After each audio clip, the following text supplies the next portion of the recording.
بس یہی اسلام ہے. اسی مسجد کی خدمت کرتے کرتے دنیا سے چلے جانا ہے.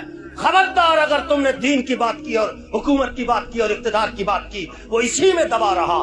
مدرسے کا ایک کمرہ ہے, دوسرا بناؤں گا, پھر تیسرا بناؤں گا, پھر پہلی منزل, پھر دوسری منزل, پھر آگے چل سسٹم چلتا جا رہا. میں چلا گیا, میرا بیٹا آ گیا, وہ چلا گیا, میرا پوتا آ گیا, نسل در نسل. امام چلا گیا, بیٹا امام ہے, اس کا بیٹا امام ہے. یہ نسل در نسل چلتے چلتے اسی میں اسلام کو قید کیا ہوا ہے. ذکر قلبی ہے, خفیہ ہے, اخفا ہے, سر ہے, روح ہے, نفس ہے, سلطان الاذکار ہے, مراقبہ ہے, مشاہدہ ہے, مکاشفہ ہے, دربار پہ جانا ہے, سارا کچھ اسی میں لگا رہو. یہ اس سے باہر ہی نہ نکلے. قادری ہے 10 سبق, چشتی ہے 13 سبق, سہروردی ہے 9 سبق, شاذلی ہے 42 سبق. وہ صرف اسی میں ان کو لگا رہو. لنگر پکائے جائیں, مرید بدھائے جائیں. اور علامہ اقبال نے بھی اس کی طرف اشارہ کیا, لیکن ان کی بات سنے کون؟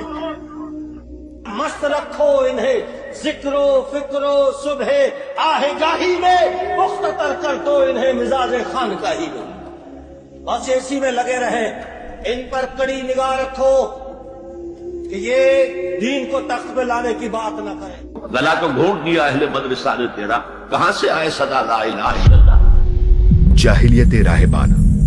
تیسرا ما بعد الطبی نظریہ رہبانیت پر مبنی ہے, اور اس کا خلاصہ یہ ہے کہ یہ دنیا اور یہ جسمانی وجود انسان کے لیے ایک دارالعذاب ہے. انسان کی روح اس قفس انصری میں دراصل ایک سزا یافتہ قیدی کی حیثیت رکھتی ہے. لذات و خواہشات اور تمام وہ ضروریات جو اس جسمانی تعلق کی وجہ سے انسان کو لاحق ہوتی ہیں, دراصل اس قید خانے کے طوق و سلاسل ہیں. انسان اس دنیا اور اس کی چیزوں سے جتنا تعلق رکھے گا اتنا ہی گندگی سے آلودہ ہوگا, اور اسی قدر مزید عذاب کا مستحق بن جائے گا. نجات کی صورت اس کے سوا کوئی نہیں کہ اس زندگی کے بکھیڑوں سے قطع تعلق کیا جائے, خواہشات کو مٹایا جائے, لذات سے کنارہ کشی کی جائے, جسمانی ضروریات اور نفس کے مطالبات کو پورا کرنے سے انکار کیا جائے. ان تمام محبتوں کو جو دنیاوی اشیاء اور گوشت و خون کی رشتہ داریوں کے ساتھ پیدا ہوتی ہیں دل سے نکال دیا جائے, اور اپنے اس دشمن یعنی نفس و جسم کو مجاہدات و ریاضات کے ذریعے سے اتنی تکلیفیں دی جائیں کہ روح پر اس کا تسلط قائم نہ رہ سکے. اس طرح روح ہلکی اور پاک صاف ہو جائے گی اور نجات کے بلند مقامات پر اڑنے کی طاقت حاصل کر لے گی. یہ نظریہ بجائے خود غیر تمدنی یعنی اینٹی سوشل نظریہ ہے, مگر تمدن پر یہ متعدد طریقوں سے اثر انداز ہوتا ہے. اس کی بنیاد پر ایک خاص قسم کا نظام فلسفہ بنتا ہے جس کی مختلف شکلیں ویدانتزم, مانویت, اشراقیت یعنی نیو پلیٹونزم, یوگ, تصوف, مسیحی رہبانیت اور بدھزم وغیرہ ناموں سے مشہور ہیں. اس فلسفے کے ساتھ ایک ایسا نظام اخلاق وجود میں آتا ہے جو بہت کم ایجابی یعنی پازیٹیو اور بہت زیادہ بلکہ تمام تر سلبی یعنی نیگیٹو نوعیت کا ہے.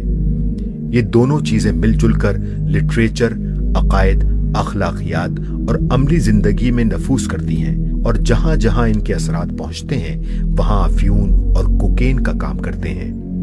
پہلی دونوں قسم کی جاہلیتوں کے ساتھ اس تیسری قسم کی جاہلیت کا تعاون عموماً 3 صورتوں سے ہوتا ہے. نمبر 1, راہبانہ جاہلیت انسانی جماعت کے نیک اور پاک باز افراد کو دنیا کے کاروبار سے ہٹا کر گوشۂ عزلت میں لے جاتی ہے اور بدترین قسم کے شریر افراد کے لیے میدان صاف کر دیتی ہے.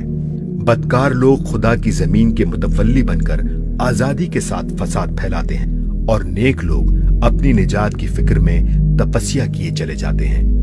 نمبر 2, اس جاہلیت کے اثرات جہاں تک عوام میں پہنچتے ہیں وہ ان کے اندر غلط قسم کا صبر و تحمل اور مایوسانہ نقطہ نظر پیدا کر کے انہیں ظالموں کے لیے نرم نوالا بنا دیتے ہیں. اسی وجہ سے ہمیشہ بادشاہ, عمرہ اور مذہبی اقتدار رکھنے والے طبقے اس راہبانہ فلسفہ و اخلاقی اشاعت میں خاص دلچسپی لیتے رہے ہیں, اور یہ خوب آرام سے ان کی سرپرستی میں پھیلتا رہا ہے. تاریخ میں کوئی مثال ایسی نہیں ملتی کہ امپیریلزم, سرمایہ داری اور پاپائیت سے اس راہبانہ فلسفہ و اخلاق کی کبھی لڑائی ہوئی ہو.